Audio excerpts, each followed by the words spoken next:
Welcome to the launch episode of the Expand podcast. I am delighted that you could join me, Daniel Ramos, orthodontist and aligners enthusiast, to share with you a word of orthodontic insights in each episode with our distinguished guests. Today, I'm joined by two heavyweights in orthodontics and airway, Drs. Claudia Pinter and Stanley Liu, to discuss the topic, Are you a Class 1 driven orthodontist? Enjoy it.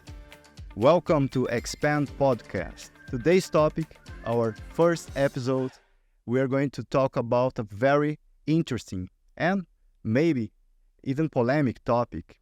Are you a Class 1 driven orthodontist? And to help me answering this question or to bring insights about it, I invited two very, very special guests. From United States, California, Dr. Stanley Liu, and from Vienna, Austria, Dr. Claudia Pinter. I can expand here the whole episode talking about your curriculum, your CV. So what I can say is that Stanley is one of the most important names when we are talking about airway, sleep study, and sleep surgery based on Stanford. And he will bring a lot of content about airway. And Claudia, she's an amazing orthodontist from Austria, very engaged, teaching orthodontics with aligners. And, well, I probably missing a lot of information about your accomplishments, and this is not fair, but I think it's better for us to use our time. Everyone can read these in the notes later. So, welcome, Stanley. Welcome, Claudia. Thank you so much for being here. Thank you, Daniel. Thank you especially for having us together, because I think today we're going to discuss an interdisciplinary topic. So I think it totally makes sense to have Stanley on board. He has expertise in different fields. I'm here for orthodontics, so thank you. Yeah, thank you so much, and very excited to connect with the DSD community. I wasn't sure actually if the Expand podcast was actually originally, in my myopic world, I assumed it was always an airway podcast, because you're talking like expand and all that. But looking forward to expand horizons with all of our colleagues together. It's definitely, as I travel around the world, it is a worldwide phenomenon. So it is absolutely worth discussing and brainstorming. So thank you for having us here. Thank you, Stanley. Thank you, Claudia. Yeah, the idea of expand, of course, we have this second intention of bringing airway because it's a very important topic. But actually, the whole idea is to expand the knowledge, to expand possibilities, to open windows and doors for everyone to encourage our colleagues to think differently, to think more interdisciplinary, right? But for us to start, okay, this question of the title, I like to repeat in a lot of my lectures and the courses and ask my colleagues if you are a Class 1 driven orthodontist. Why? Because I can see for many cases we have been planning. I don't know, it's for you, you can agree with me, but most of the patients that are coming to us, they are Class 2 patients nowadays, right? I don't know if this is a phenomenon that is happening worldwide. This is part of our evolution probably. So my first question, before we explain a little bit more if Class 1 is really the goal, do you think the Class 2 may become the new normal, Claudia? Well, Daniel, thank you for those questions. I think they're really interesting and they're also very thought-provoking. So I have to admit that I was definitely a Class 1 driven orthodontist because probably this is how I saw the world, okay?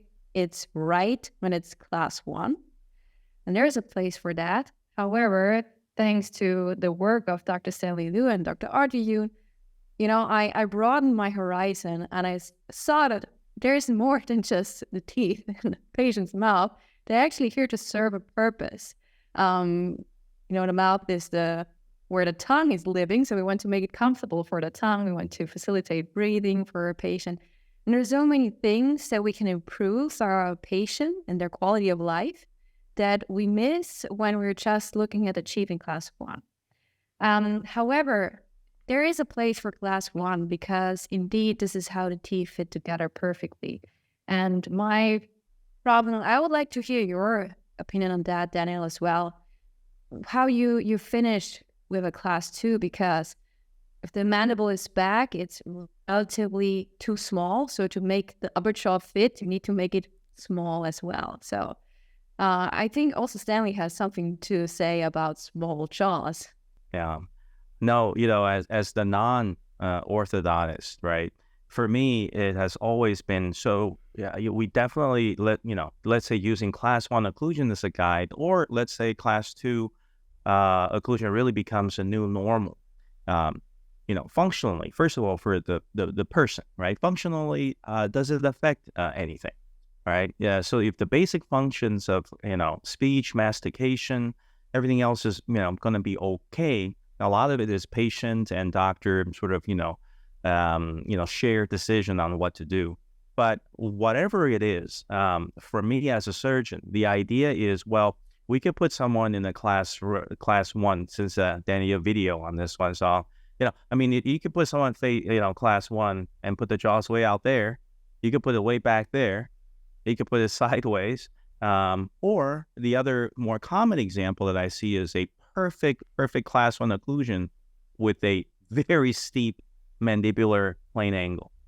And it's depending on what age you try to create that class 1 occlusion. Sometimes the cost is very, very high as well. Sometimes it comes at the cost of the joint. And we see this all the time. So I think this is where the collaboration comes together, which is you do need to let us, on the surgical side, know what's the best functional, achievable occlusion it is for the patient. And obviously very different when it's a young patient versus a very, an older patient. But I think we need to also tell you that, the position, the angulation, the projection, etc. Because ultimately in front of our jaws is our face. And that's what we go out to the world that's a huge part of our identity. And then behind the jaws is our airway. So both are vital. And this is where I think a lot of the excitement is. Yeah, it will sound like we discussed this before, because you mentioned exactly the two references that we use in DSD to guide the design. The design is actually the planning, right? The face, the facially driven, the airway driven. And Claudia, for sure, I used to be a class 1 driven, only focusing on class 1 for a long time, much longer than you, of course, because I'm older. But the fact is, when I started using the digital, when I start discussing with an interdisciplinary team, and when we start using other reference other than the intraoral references, bring the face, bring airway, usually what we like to do, we start planning the upper arch and position the upper arch in the perfect position according to the base of the skeletal part, the airway, face, profile.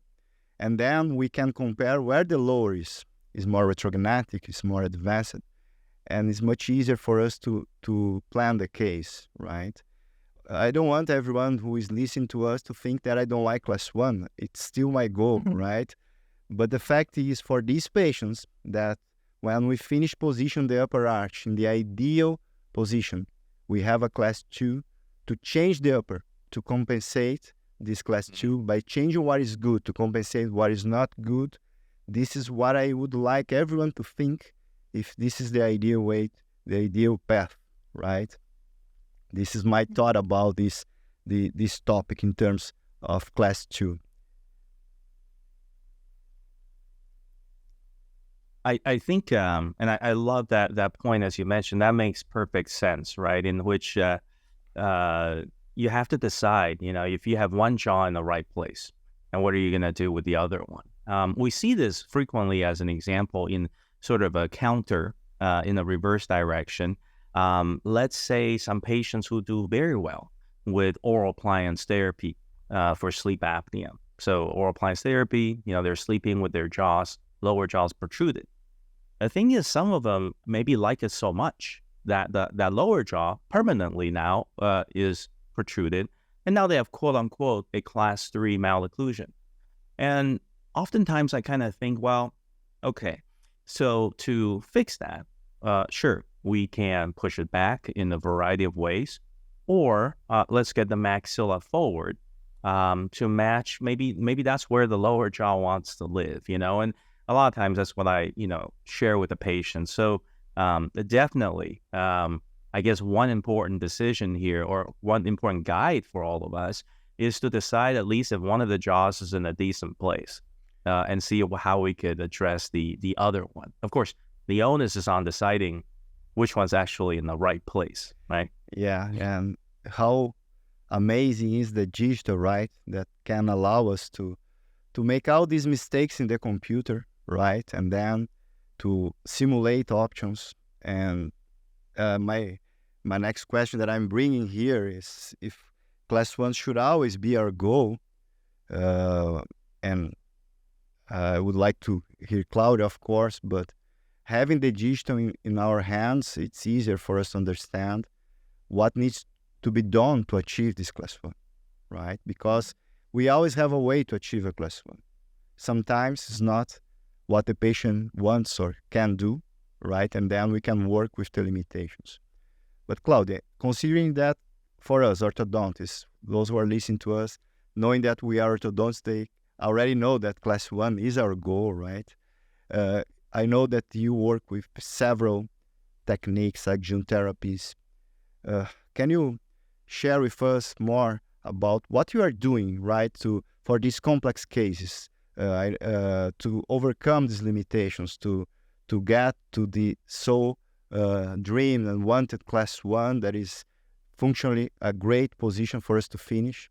What are you can share to make everyone here listening to be incentivized, to stimulate them to look for this horizon, right? Well, I think if we can achieve a class 1, that definitely makes our lives easier because the teeth simply fit together in that position. If we finish in like half a class 2, like this is really difficult for the patient to feel comfortable in that position. It's not ideal.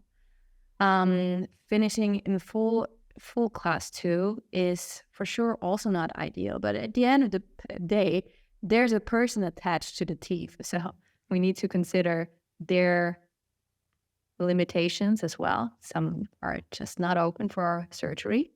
However, talking about that, a very interesting case comes to mind. So I had a patient. She was class 3. It is a surgical case, okay? So it was really like a negative overjet by several millimeters. And it's those cases where everybody who looks at it is in the same opinion. So that is a surgical case. However, she didn't want to. And she wanted a nicer smile. So I thought, okay, what can I do to at least improve the situation? There must be something. So she had a circular crossbite, and I thought, okay, if I can just expand, I can at least improve the smile. And I had a treatment plan in mind.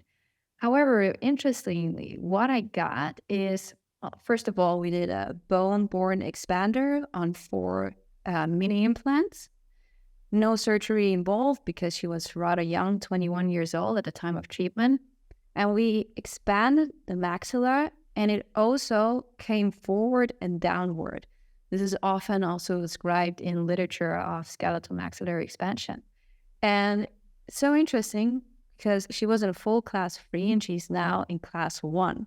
So that is why I'm in the opinion that skeletal maxillary expansion, distraction, osteogenesis, maxillary expansion is one of the most powerful tools we have in orthodontics. And she came in and said, hey, I suddenly can breathe so much better through my nose. I don't have to wake up during the night because I cannot breathe from my nose. And it immensely improved her quality of life. So I would like to see more of that. Daniel Ramos here, just taking a quick break from this podcast interview to tell you about the DSD Aligners course. I host a live stream course where I teach dentists how to treat all their orthodontic cases with aligners, from simple to complex, with clinically validated and science-based protocols. The course takes place over 6 weeks and has 2 weekly sessions. Whether you are establishing Invisalign or clear aligner provider, an orthodontist, or a general dentist just starting out, this course curriculum covers the common challenges with proven systems. To get an idea of what the course is about, you can access a taster class free of charge on the web page that is linked in the notes of this episode. Be sure to check it out, and I hope to see you at one of these upcoming courses. Now, back to the episode. And you, Stanley, from your perspective, right, from the medical area, head, neck, otorhinolaryngology, I know that surgery, most of the time, more and more, we have like a pandemic going on there, quite one, and this is a spoiler for one other episode we will have. But what can you bring to us, and what can be done and to improve? Even for patients class 2, how can we improve their quality of life and the surgery, the limits, right, that orthodontists cannot do? How much can surgery can help these patients? Yeah, thank you so much. That one we can talk about for another couple of hours. So good. But This past year, the World Sleep Meeting was in Brazil. It was in Rio, and as a surgeon, I was given one of the keynotes. But when I was thinking about it, the message that I wanted to get out to colleagues and everybody is, I think the goal from what we learned in surgery is how can we do less, much less. Okay, because what I'm thinking is if we discover critical time points when during a person's facial, and included with that, of course, is airway development. If we catch these things, we can do much less. Quick example, Claudia. Sorry, how old was the patient you just mentioned? She was 21. 21. Okay. That's a much easier case to address, of course, if that patient were 6, right? Even easier. I mean, you did an amazing job with, modifying, right, the form, and you actually got good function out of it. It's just more dependable if we do it earlier on. So the only way, really, for surgery to help is to have orthodontic support, of course, when game day comes and we have to do surgery. But a bigger help from the dental orthodontic society, community, is to address these patients before they even need to be considered for those considerations. What's interesting there, though, is in thinking about development, we have to go back to the whole patient again. Well, let's say at least from the neck above, okay? Because if I'll give a good example. I saw a wonderful, patient. She's 10. She's going through orthodontic treatment. On her just lateral set, huge adenoids. It's visible. I think she did have a cone beam that also show lingual tonsils. But you look at her mouth and they're kissing. In fact, those tonsils are so big, they're kissing. They've squeezed the uvula into this little noodle. And she's this wonderful, bright kid and volleyball athlete, 10 years old. But just she literally mouth breathes when she's awake and talking, and she goes, every 4 or 5 breaths, or she's just bored by me. But that's what I'm saying is that interplay, those tonsils have to disappear one way or another. Now, whether it's surgical, whether it's through nasal sprays, allergy treatment, whatever it is you can do, we need those tonsils to disappear, and we need the orthodontics to happen at the right time. Then she never becomes a surgical case, because right now her overjet is more than a centimeter. She actually was referred to me from our TM joint pain clinic. Yeah, but it's already all happening at age 10. Not addressed at age 10. Well, I mean, we all have those patients, right? When they're adult patients with all of the above complaints. To share that kind of, and I'll stop after this one, but to share what I try to express at the World Sleep in Brazil is, we have to look at this in continuum. So for example, after her, I was sent to a room to see another patient, also from the TM joint pain clinic. She's 23. She's really fatigued, very tired, very fatigued, obviously in a TM joint pain clinic to be treated for TM joint pain. And here I am seeing someone, again, with facial asymmetry, maxillary, leading to mandibular. Huge effort by whoever's treating her to create that class 1 occlusion. Her lower jaw couldn't be more angled. And she has that, and she's, again, high functioning, working out, the patient that shows up in their yoga outfit.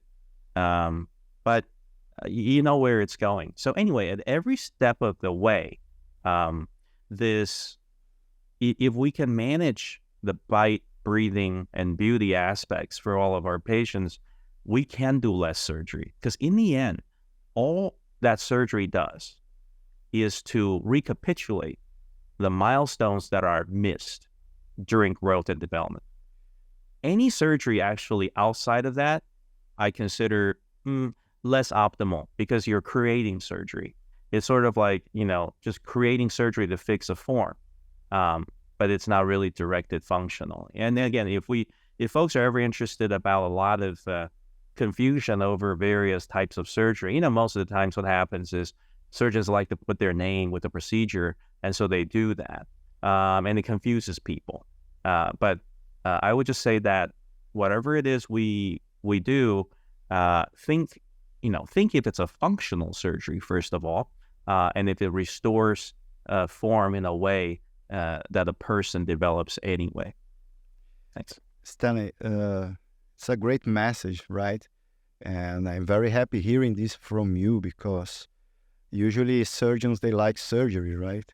And these messages of prevention, and that we are missing something, and probably education for us, our colleagues, and the parents is the way to go. And we maybe can save a lot of patients from surgery, which you mentioned very wisely, that we are now recovering what we missed, right? Putting together the consequence of what we missed in the patient's growth and everything. And more, when we talk about class 2 being the new normal, there is a lot of factors that are influencing this, because Mariana Evans, she was there in Houston with me, and she has a lot of research about it, the evolution of the human being, studying craniums of ancestrals, and we had a much more class 1 in the past, and now because we are eating processed food and the quality of the air and a lot of other factors, we are underdeveloping our jaws, right?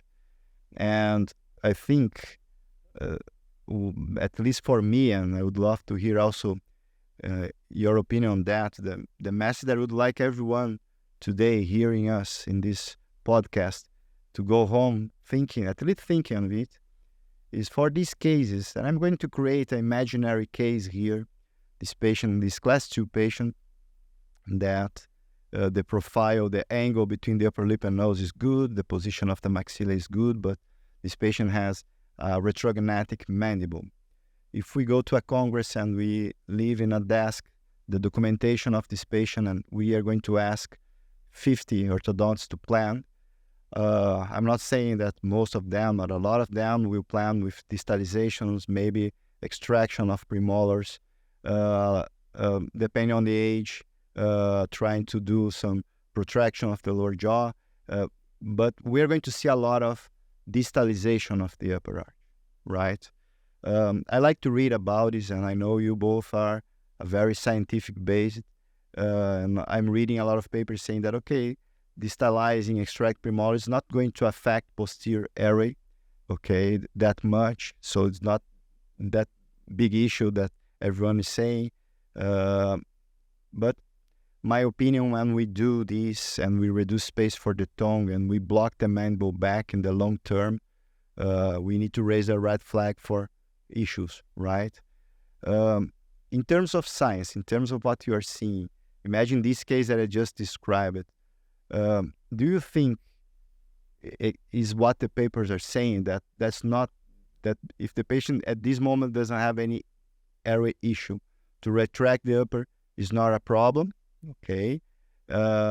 And or do you think sometimes it's better to leave this patient in a class 2 without retracting, with more space, even if class 2 is not a perfect occlusion?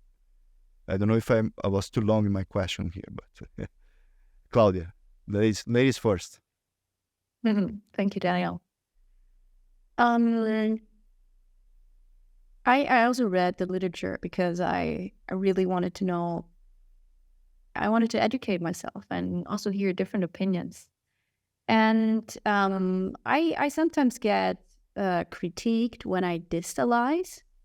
However, we mustn't forget that, like in the cases where I do distalize, I try to also achieve expansion, more expansion that would be possible if I did not distalize, because I move the teeth in an area where the bony housing is bigger. And I also try to intrude posterior teeth to get a counterclockwise anti-rotation of the mandible. So it's not black and white. I'm not a fan of seeing things black and white. Extractions and distalizations are always bad. They always harm the patient, because that's not true. However, I do think that too often maxillary transverse deficiency is underdiagnosed, overlooked, and not treated. And too often teeth are extracted where we do not look at the function of the patient. Is he breathing well through his nose? Where's the tongue? So that's why I'm so happy you're having this podcast, to create awareness, because I do believe that every doctor, every dentist, every orthodontist tries to do the best for the patient. But I think that we do not look enough at function and breathing.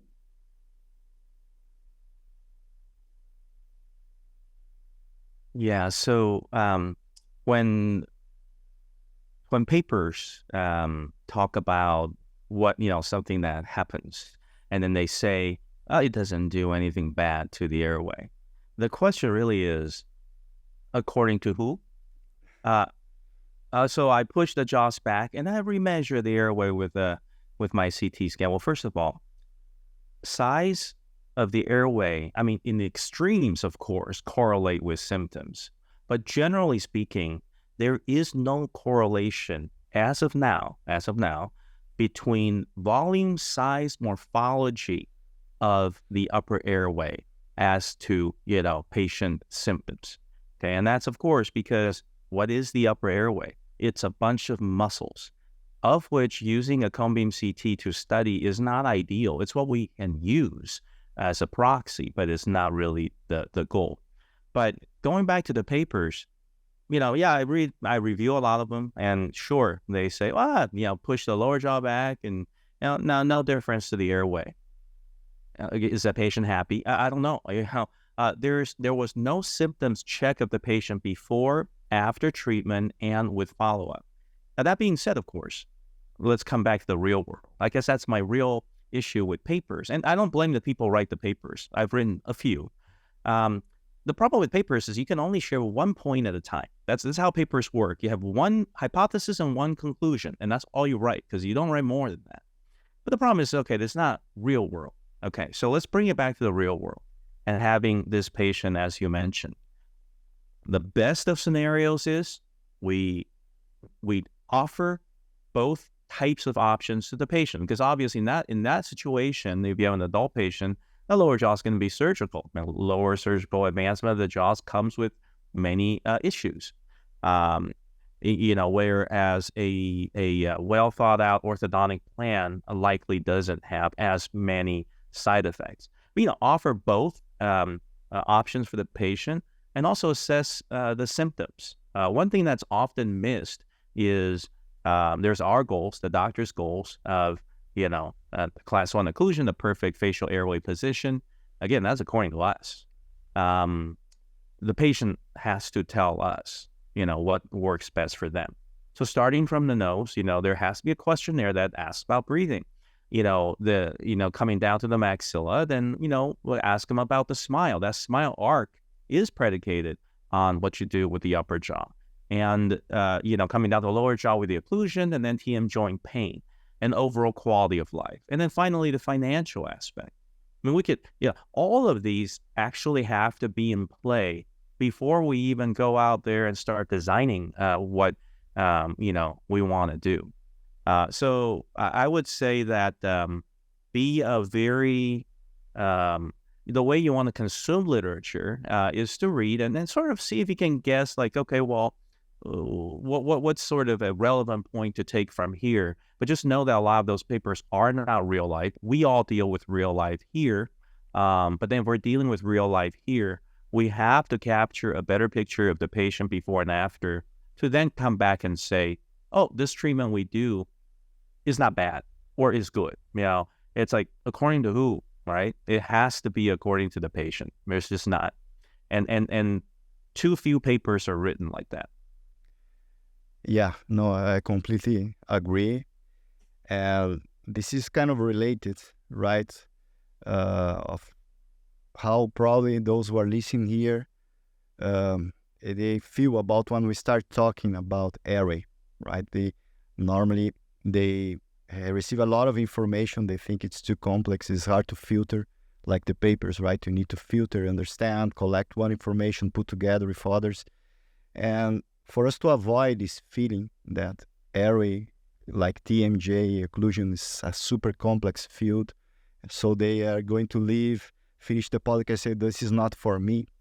I need to be clear that everyone needs to participate in this process in some level, right? I am not the super specialist about airway, okay?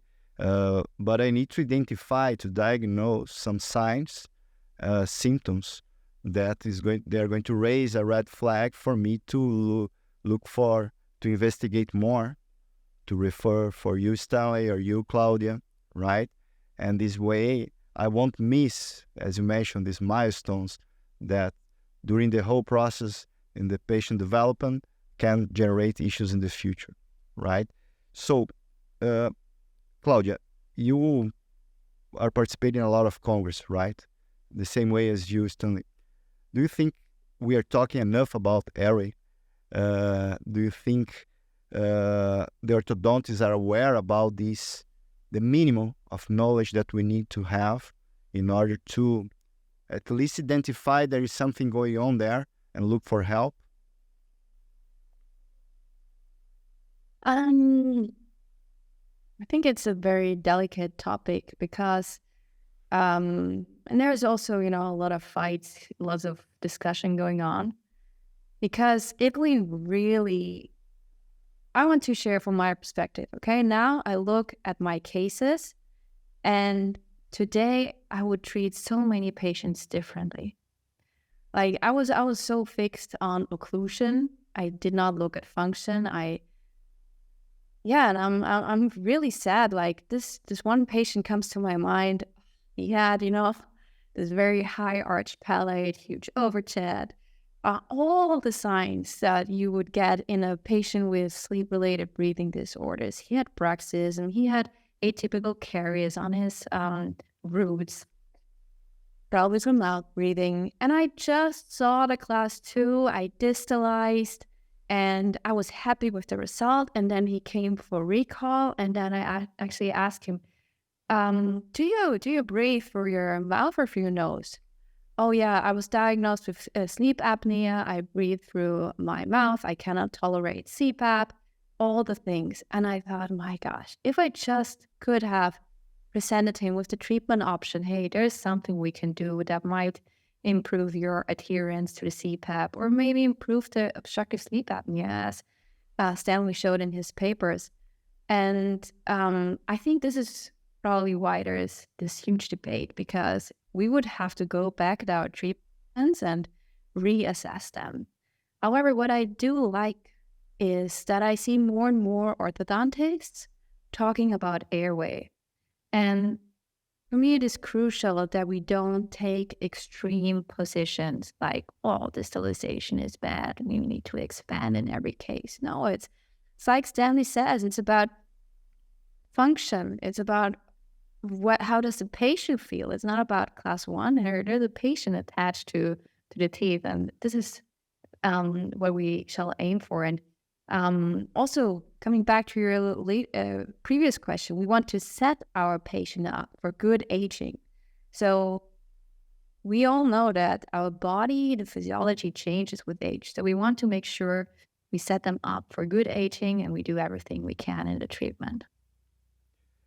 Thanks, Claudia. Stanley, if you allow me, I will rephrase my question, especially for you. Imagine that you are in front a lot of dentists and orthodontists in a congress, okay? And you have the opportunity to share some insights for them to understand, in your perspective of a specialist, the kind of information, the first signs, the things they need to concern when they have the patient for the first time, to avoid missing and to better diagnose and to know when to refer to you or some other colleague that can collaborate and in team, as a team, to do the best for this patient. What kind of advice you can give to us that I'm sitting here together with this group of dentists, listen to you? That sounds like a very big responsibility, but I'll tell you though, the field has evolved so much in the last decade that one positive thing I see, at least in my trajectory, is, began by speaking a lot to my surgical colleagues. Then I was speaking a lot to, our medical colleagues, which, by the way, took a long time, for the medical colleagues, the pulmonologists and neurologists, where, for them to believe that anatomy was an issue. For the longest time, the only thing they thought was an issue was, body mass index. Then things got much better because we now talk to the dental audience. Now, why is it better?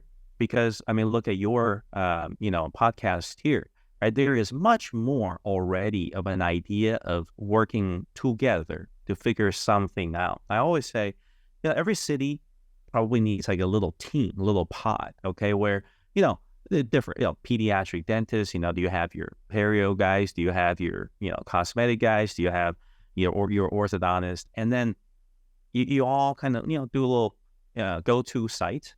And if every city had one such site, then only the very complex ends up, coming to the academic centers. And then, we try to push the field further.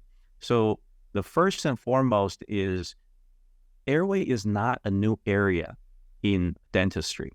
It is something that we haven't looked at, okay? And this, even began in the early 1990s. One of my mentors, Christian Guilleminot, who defined the field of clinical sleep medicine, he was talking to Karin Vargovic, a very well-known craniofacial orthodontist at San Francisco at that time. And he was, apparently showing her, he's French by origin, and French always does it first. And so he goes, look, my French colleagues, look this lateral ceph, and look at this airway. And then, so they look at a bunch of them, and her response to him, at least I wasn't there, of course, that's what he said, was, she says, it was always there. We just didn't look at it. That's no problem. It's always there. We just didn't look. This is not a problem. It's just like we're doing these imaging type research and, with sleep MRI. And I still remember, there was a wealth of data someone asked me to help analyze. And they're like, yeah, it's nothing new here. Because every sleep MRI looks at the patient from the side. And so, anyway, the finding's always the same and nothing very conclusive. But you come around and look at the patient in the coronal view and look at the transverse, and now the whole story changes. So it's like the whole MRI was always there. The whole head was always there. They just didn't turn around to look at it. So first and foremost, really want to emphasize that this is not new, okay? It's something to consider now, and what's the best way to do it efficiently. And let's think about it in all aspects, including, medical, legal, practical, and etc. Build into the practice a questionnaire for the patient. And that questionnaire, you can design your own. However, it's a pity to me, a lot of dentists would come and say, I have all this data. And I said, great, you should write it and share it with the world. The problem is you cannot publish your own questionnaire, okay? Because you can, but it's hard to. So what you want to do is use some established questionnaire for the nose, for nasal breathing, for sleep quality, for pain, oral facial pain, etc. Okay, and they're well worked out questionnaires, and you just use it as part of your intake when you're bringing out your patients. Now, I'm not saying that you cannot also sneak in your own questions. I'm just saying that, but you please have also one of these old, kind of silly questionnaires, but just do it. Like, for example, one of the questionnaires for sleepiness is, how likely are you to fall asleep watching TV after dinner or something like that, First of all, nobody watches TV anymore for the younger people. That's like, in my era, that's like Netflix, okay? But you have to have these questionnaires. Now, immediately, at least you can say, no matter what happens, right? You can say, well, the patient really didn't complain about it, okay? Now, let's say, even though they don't complain about it, now you're doing your exam. Take the world's quickest glance at important key soft tissue markers. On your lateral set, if you see a big adenoid, just, refer them. That's not difficult to see. With the cone beam CTs, quite frankly, I can see big tonsils too, but at least adenoid for everybody's practice on the lateral set, not difficult. And especially if you have an older patient who still have their adenoids, you got issues. You likely have a narrow patient and high angle and sort of class 2, but not because the mandible's small, it's the mandible going downwards. And if you try to treat that with that adenoid still in there, you'll be fighting a lot, I think, along the way. And then, we'd end up blaming patients for not wearing their retainers. That's my problem. I'm not a compliant patient, but some of them really have a functional issue, right? So questionnaires, quick look at important markers, the distance between the mandibular border and the hyoid. Again, I've proven all this using, like sleep MRI and stuff just to confirm, but going back, your everyday tools in your office, still very useful. Okay, so once you have that, if you ever come to crossroads between, treatment, whether, as Claudia, maybe you were saying, going for expansion versus going for, let's say, sequential distalization, whatever, it is still our duty to share with the patient, we can do this and that. And here's the good and bad things about either. And then the patient makes a decision. You document it, and then you do your treatment. You have them fill out the questionnaires again. And just always remember, for example, that class 2 patient, if they're like, no, there's no way I would ever get surgery. That's no, ever. Don't worry about it. Okay, well, do what we do, right? Fix the occlusion. Maybe you are ending up to distalize your maxillary teeth or whatever, but if they really have a breathing issue afterwards, there are other ways to fix it. They can wear CPAP, they can wear oral appliance, they can do, radio frequency of the soft palate for snoring. They could do surgery in the future if they change their mind. There's hypoglossal nerve stimulation. So we're not alone. We don't try to fix all of these issues with our own areas of expertise. We fix one problem first because that's the patient's choice as well. And if there's another problem, we address it, with other ways. So that's what I want to give everybody here, the confidence that just start looking at it. And if you have any concerns, start referring, but look at people in your community. So you build a little pod, you have a little team. And that's my hope in the coming 10 years. I think the only way, and by the way, why are dentists doing this? The academics have this weird argument. First it's like, why are the surgeons doing this? Then it's like, why are the dentists doing it? Well, here's the thing, right? Now, who's doing this then? Is your pediatrician looking at your child's adenoid and breathing pattern? They're too busy. At least in the U.S., there's an incredible demand. The patient comes in. If the child is walking healthy, they go out, right? They don't have the time, nor is it practical for them. But that child may see the dentist every 6 months or so. And are you really saying that when you have them open their mouth and you see those 2 tonsils about to come out and spit in your face, that maybe is something to think about, right? So the reason why it's coming to us is we are the ones responsible, actually, to alert people for it. Now, to prepare all of you, I know when you then tell your pediatrician, hey, this child, and I know, not breathing so well, not sleeping so well, big tonsils, can you refer for a sleep study or refer for ENT evaluation? Yeah, it might take some effort to find a collaborator, but I'm sure you can, and you have to. If you see that, and then work from there. So even from the surgical field, people they don't say this in meetings, symposiums, but they say this in the cocktail hour after the symposium. And what they say is that they firmly believe that dentists will be really the front line. Dentists will be the primary care people taking care of airway concerns in the upcoming years. Because again, once you see it, it is no turning back. I mean, so. I really like this expression, right? Once you see it, it's hard to give a step back.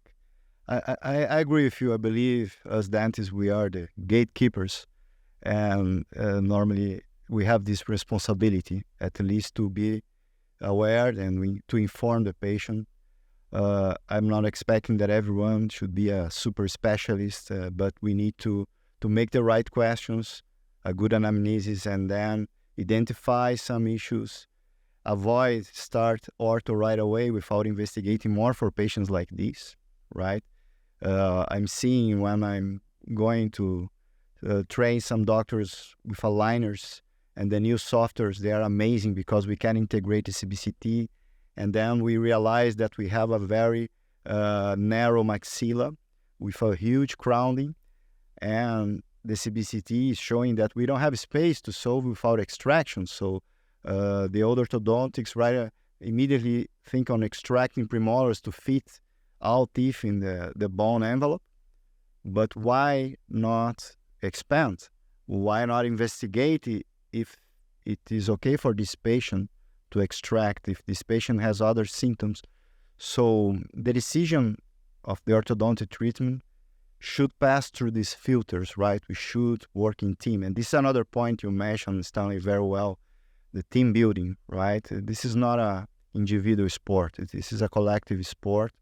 And we need to find people, like-minded people that can help us treating these patients, because this is not one man's job. Claudia, I think Stanley gave us for everyone a great advice, don't you think? And in your routine, what do you usually ask your patient? What kind of approach you have when you receive a patient that you are suspecting of airway issue? Sometimes the patients or patient's wife or husband already came with the information, right? But how is your protocol in your clinic? Of course, not all your protocol, but if you can share some insights with us. Yeah, it's really simple. I think we can just start by asking a few simple questions like, do you snore? Do you sleep with your mouth open? Meaning, is your mouth dry upon waking up, or is the pillow wet? And do you have difficulties breathing through your nose? So this is completely effortless to implement it today into the clinic. Okay? I get it that people feel overwhelmed with questionnaires and tests and whatever, but those are 3 simple questions. And you know what the funny thing is? If you ask your patient those questions, it totally changes the way they feel about you, because they think, wow, that doctor is actually interested in my health. We're not diving right to the solution. Okay, you need aligners and that's the treatment plan. No, they're actually concerned about my health. So, and then they start talking, and I realized how suddenly in this first consultation, that person is a complete random stranger. We are developing a relationship, and that's a great starting point for treatment. So yeah, I think those are very simple tools to get started. I like to use also a home sleep test to do a pre-screening if there is any issue that is detected by the home sleep test. And then if it's positive, I can still send the patient to a polysomnography in the hospital, which is the gold standard for diagnosis. In Austria, the waiting time to get a polysomnography is 1 year. This is why I'm a fan of the home sleep test, although orthodontists and dentists are not qualified to diagnose any sleep-related breathing issues. But I think it's super interesting. I love to see the results and see, okay, they were snoring, and here was an apneic event, and they're turned around the whole night, and look at the sleep architecture. Like, I track my own sleep. And if somebody has any wearables, like, this is also very interesting information. I think, this is actually where we're heading. We're trying to optimize our health, so it will be very normal to track all those parameters like sleep, diet. I right now have a continuous glucose measuring device on my arm because I think it's just so interesting to find out what's going on in my body and to understand my body better. And patients are very interested in that as well. Yeah, no, when I bought this watch that can measure everything, I have others, but I never use them anymore because I don't want to miss the information. And our patients, they really love this, right, technology. And when you can combine these to help us with some information that is not going to solve or to give us a conclusive diagnosis, but at least can help us giving the next step, I think everyone should start using this. Well, I am amazed with the amount of information you brought today for us, and for us to start with our conclusions, right? Because unfortunately, we have a proper time for this podcast, this episode, and I don't want to overcome. My question when we started, for everyone listening, if you are a Class 1 driven orthodontist, and I think everyone should be a Class 1 driven orthodontist, but not only Class 1, another reference as the face, airway, TMJs, and we need to use the digital to simulate and to present to the patient, because the patient deserves to know everything that we can do for them, a plan that considers everything. And if we start receiving limitations, for example, I don't want surgery, right? Like you, Stanley, mentioned, sometimes happen, you too, Claudia, then we need to create a plan B and explain possible limitations. What I want is to avoid changing what is good. If the upper arch is good, we have a good space, and the problem is in the lower, but the patient, he doesn't want to treat the lower, my personal opinion is that we should accept that this Class 2 is not that bad and not treat or compensate the upper to achieve, only thinking on achieving the Class 1. Well, I will leave to you the final conclusions, and each one of you. From my side, I'm very thankful to have you both to start this podcast. I really hope everyone is enjoying. And Claudia, your final message here for all the doctors, colleagues, and everyone listening about this topic you can bring. And I was forgetting, we have a very special, and you can comment too, event coming this year, right? For those who want to know more about airway, and it's going to happen in your hometown, Vienna. And I'm excited and organizing myself to be there at Airway Congress. Please, Claudia, we're going to put a link for everyone listening so they can learn more. But I think this is an event to not miss, right? Claudia, please. Absolutely. I mean, we're bringing Stanley Lou to this event, so everybody should come. I think it's a great starting point, the Vienna Airway Congress from the 11th to 12th of October. We're bringing different disciplines. We're bringing Stanley as a sleep surgeon and ENT, a maxillofacial surgeon. We're bringing other ENTs. We're bringing orthodontists, dentists, pediatric dentists. So we're really addressing the topic as a whole. And if somebody wants to start, if they want to just get an idea, that's the place to start. I really hope everybody will come. It will be an amazing event, and we're looking forward to welcoming everybody in Vienna.